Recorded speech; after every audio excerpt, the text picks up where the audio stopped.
À la base, je viens de Paris, donc ça fait depuis 2 ans que je suis à Besançon.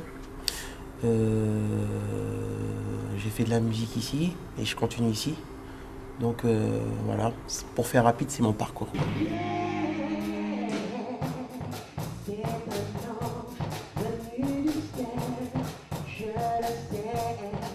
Paris, c'est très fermé, tandis qu'à Besançon, c'est un peu plus ouvert pour moi pour faire des lives, parce que vu que je fais des bonnes rencontres, donc ça me permet de faire des lives. La province est un peu plus facile pour les artistes qui habitent à Paris, quoi.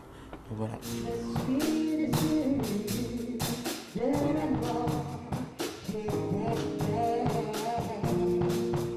Les artistes que j'affectionne, ce sont plus enfin, que je considère comme des artistes, des blacks marginales.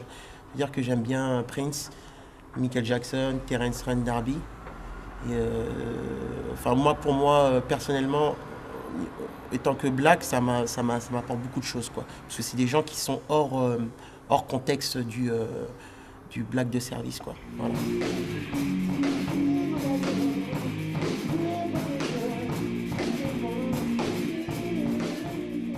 Ma première insulte raciale n'était pas d'un Français de souche. Donc du coup, j'ai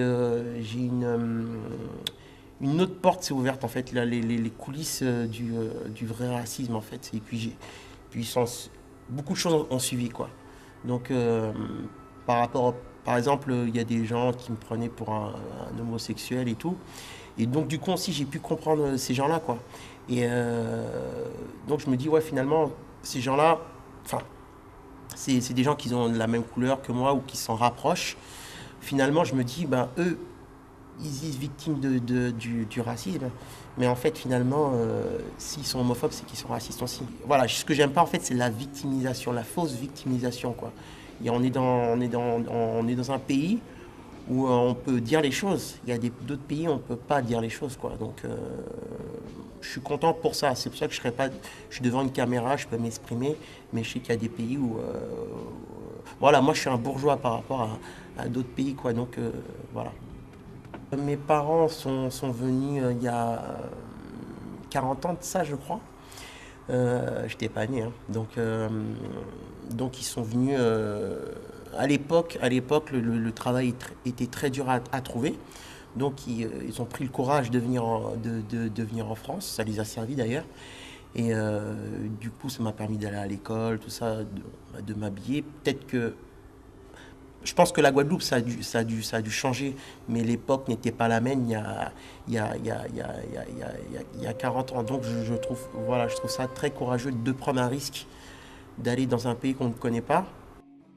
Je viens de la rue, j'ai vécu à la rue quand j'étais à Paris. J'ai galéré, je sais pas, j'ai pas vécu en quartier. Parce que quand tu es en quartier, tu rentres chez toi. C'est quand t'es à la rue. Bon, j'ai été chez moi à une époque, mais bon, à 18 ans, j'ai vécu à la rue. J'ai j'ai dormi dans les foyers de clochards, comme on dit. Et puis j'ai dormi à la rue, quoi. Et c'est deux choses différentes, quoi. Donc, voilà, pour moi, je trouve qu'il y a beaucoup de jeunes, ils ont une mentalité de bourgeois, en fait. De, J'apprécie pas trop, en fait.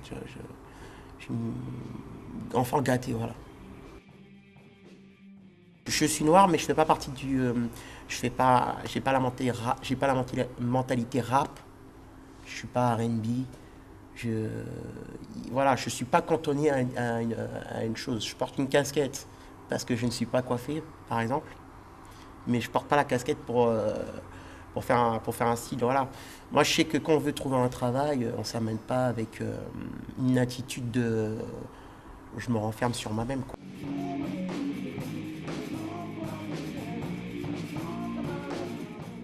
Dieu nous a donné quelque chose, c'est le sourire, par exemple.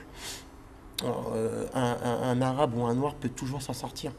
Parce que moi, je m'en sors, je me bats. Je sais dans quel pays que je suis. Je ne suis pas dans mon pays, mais on m'offre la possibilité de me battre. Donc, je me bats.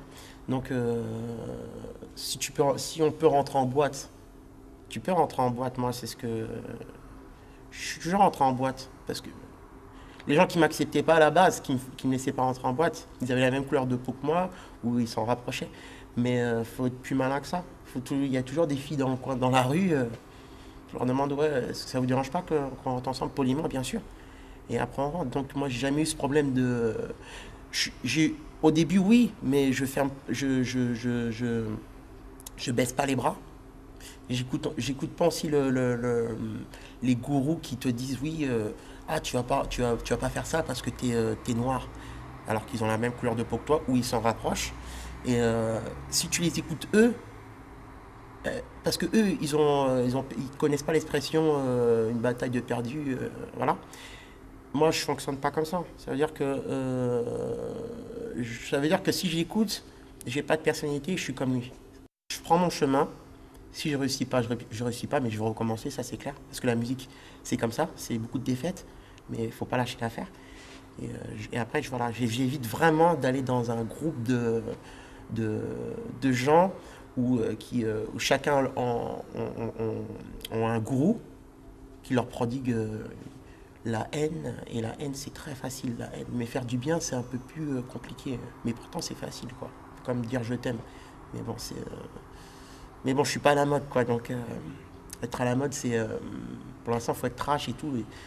Et je suis pas commercial, donc je suis pas, ça m'intéresse pas, ce genre de choses, quoi. Voilà.